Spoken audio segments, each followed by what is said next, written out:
8 years ago, I, a 54-year-old man, went through a divorce with my then 48-year-old wife. Following the separation, my 28-year-old daughter chose to sever all ties with me, aligning herself with her mother without seeking my perspective. Despite the passage of nearly a decade, accepting the outcome of my divorce and finding peace in my life has been a challenging journey. My ex-wife's attempts to tarnish my reputation played a role, but the primary struggle stemmed from the deep affection I held for my daughter. As an adult at the time of the divorce, her decision to exclude me from her life left me powerless. Without any other family besides my mother, who suffered from Alzheimer's, this ordeal marked one of the most distressing periods of my life. Despite numerous attempts to reach out to my daughter after the divorce, she remained steadfast in siding with her mother, unwilling to hear my side of the story. At one point, my ex-wife even took legal action against me, accusing me of harassment if I persisted in trying to connect with my daughter. Faced with such explicit warnings, I reluctantly ceased my attempts to reach out. For the past 8 years, I dedicated myself to caring for my ailing mother and focusing on my career. Although I engaged in a few casual relationships, the scars from my divorce left me with a profound difficulty in trusting others. This has been the narrative of my life for almost a decade, and I apologize if my tone seems somber. The reason I am sharing this story now is that recently, my daughter reached out to me. Overjoyed by the prospect of reconnecting, I initially believed she had reconsidered her stance on the divorce. This development was particularly comforting as my mother had recently passed away, and I found myself grappling with grief and a desire for familial support. A few months after my mother's passing, I received a call from an unfamiliar number. On the other end was a woman's voice, introducing herself as my daughter. Surprised and unable to recognize her voice after such a long estrangement, I learned that she had seen on Facebook that her grandmother had passed away and wanted to check on me. Grateful for her concern, we engaged in conversation, and she suggested meeting in person. Excited about the possibility of rebuilding our relationship, we arranged to meet at my house over the weekend. Eager to reconnect, I cooked dinner for her. The moment arrived, and as I opened the door, I was both nervous and excited. It had been nearly a decade since our last encounter, and she was just a little girl back then. Despite the initial awkwardness, we gradually opened up to each other. She shared details about her life and work, and I reciprocated with information about my experiences. After dinner, we finally broached the unspoken topic in the room. I asked her why she had never considered my perspective during the divorce and had defaulted to choosing her mom. I acknowledged that her mother had been a more present figure as a stay-at-home mom, contrasting with my demanding construction job. My daughter expressed regret, acknowledging that she was too young to fully understand the situation and had been manipulated by her mother's portrayal of me as the ultimate villain. Since she never heard my side of the story, she never questioned her decision. We continued our conversation, delving into various topics, until she eventually disclosed the true reason for her sudden reconnection. Hours into our discussion, I couldn't help but inquire about the catalyst that prompted her to reach out after such an extended period. Her demeanor shifted, and sensing her discomfort, I reassured her that honesty was welcomed. She hesitated before revealing that she had been monitoring my activities on Facebook. Learning about her grandmother's passing, she anticipated legal representatives would approach her regarding the inheritance. When that didn't happen, she decided to contact me directly. While expressing condolences for my loss, she disclosed her recent engagement and conveyed a need for financial assistance with wedding expenses. The revelation hit me like a punch to the gut. Hopes of rekindling a family bond were shattered as it became apparent that her motives were rooted in financial gain. Ironically, the inheritance legally belonged to me, and her attempt to leverage our connection for personal benefit was disheartening. Money was never a priority for me. I lived modestly, with no extravagant hobbies, and bought my clothes from Target. Even if the inheritance were rightfully hers, I would have gladly contributed to her wedding expenses had she approached me sincerely. Amidst the whirlwind of emotions, I maintained composure and questioned if financial support was her sole objective. Her defensive response emphasized that the inheritance was secondary, and her primary goal was to reconnect. She expressed regret for not reaching out earlier, attributing her silence to fear of my unforgiving reaction to being abruptly cut off without an explanation. Skepticism lingered as I wondered if her motives were genuine or driven solely by financial gain. Curious about her claim to the inheritance, I inquired further. She recounted a conversation with my late mother a couple of years before the divorce, where she allegedly expressed a desire for my daughter to inherit everything from my father, who had passed away years ago. Understanding the dynamics of my family at that time, I acknowledged the possibility that my mother might have made such a statement.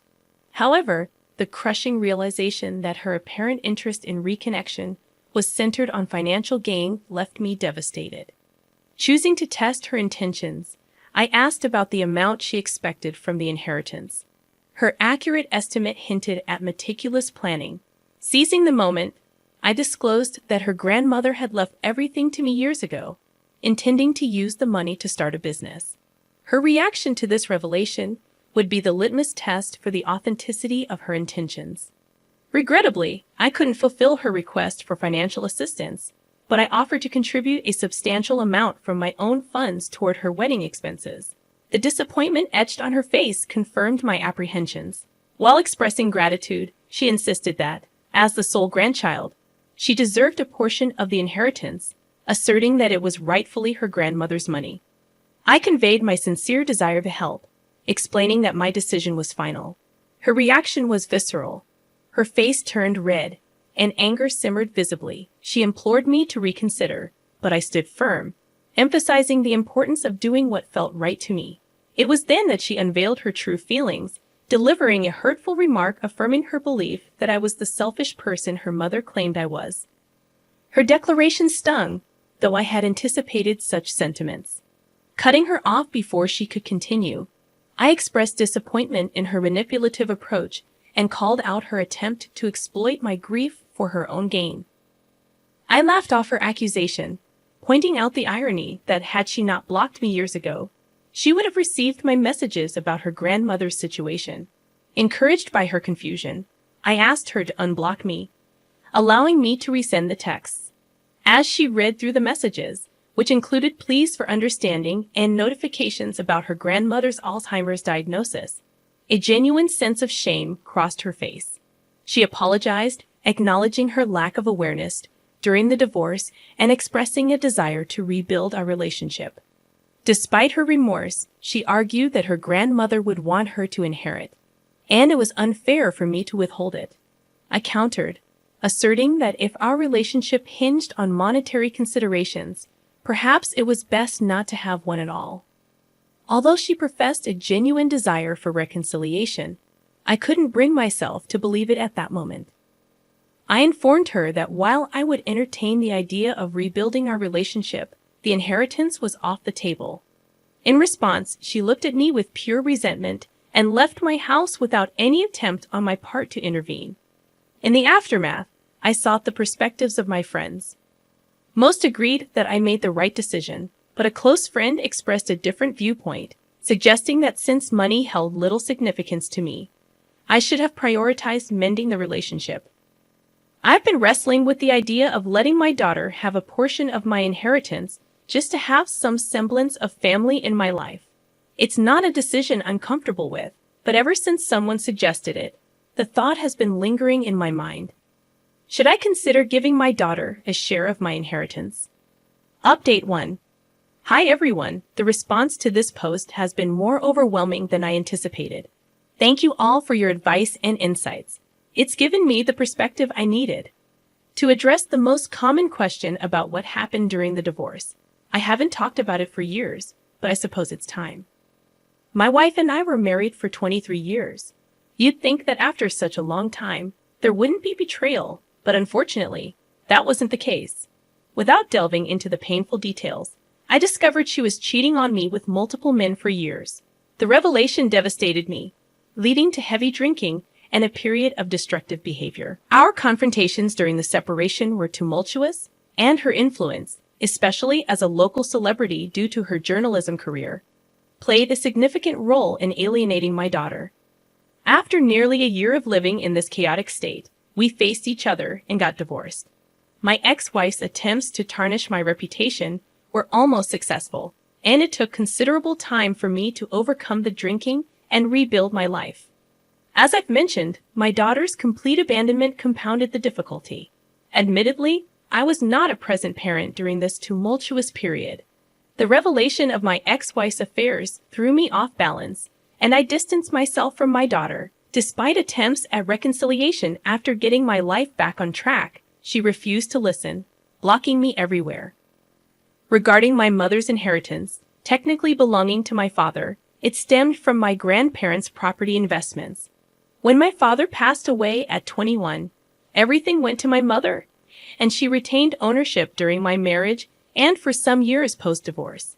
My daughter was aware of her grandmother's property holdings, but I never touched that money, as income from my construction business sufficed for a comfortable life.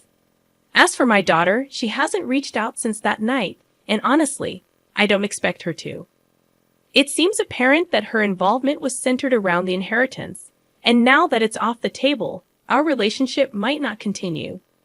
While I'm not entirely unaffected, I've learned not to expect too much from people, regardless of their connections. Thank you all for your support. I feel it's time for me to move forward and explore new possibilities, including re-entering the dating scene to find companionship instead of lingering on the ghosts from my past. Update 2. This week has been quite eventful. Coming back from work, contemplating an outing with friends, the doorbell unexpectedly rang, revealing my ex-wife. A sight that shook me to the core. She had undergone changes in appearance, making recognition take a moment. Despite the awkwardness, I invited her in when she expressed the need to talk. Small talk ensued, leading to her revelation that our daughter had informed her about the inheritance. This expectation didn't surprise me. She acknowledged the difficulty of the divorce on me and urged me not to punish our daughter. Paralleling my daughter's sentiments, she emphasized her youth during the divorce and the inevitability of her siding with her mother. Halting her, I clarified that any lingering hurt wasn't directed at our daughter, but rather at the realization that her sudden reconnection was motivated by the prospect of financial gain. Rebuffing any attempts at defense, I asserted my final decision and requested her departure. In the aftermath, I sat in disbelief, never expecting such an encounter. I later went out with friends to distract myself. Update 3. This afternoon, I received a call from my daughter, initially reluctant to pick up. However, curiosity prevailed. She expressed apologies, acknowledging she should have handled things differently. Surprisingly, she invited me to her wedding, emphasizing a desire for a renewed relationship. Conflicted, I'm unsure if this is genuine or an attempt to secure the inheritance. Seeking advice on how to navigate this situation. Update 4. After considering the advice from many, I've decided to attend the wedding as a guest, not part of the wedding party. Recognizing the significant leap from estrangement to walking her down the aisle, I hope this marks the beginning of a new chapter in our relationship. Grateful for the support and well wishes from all of you. Stay tuned for more updates.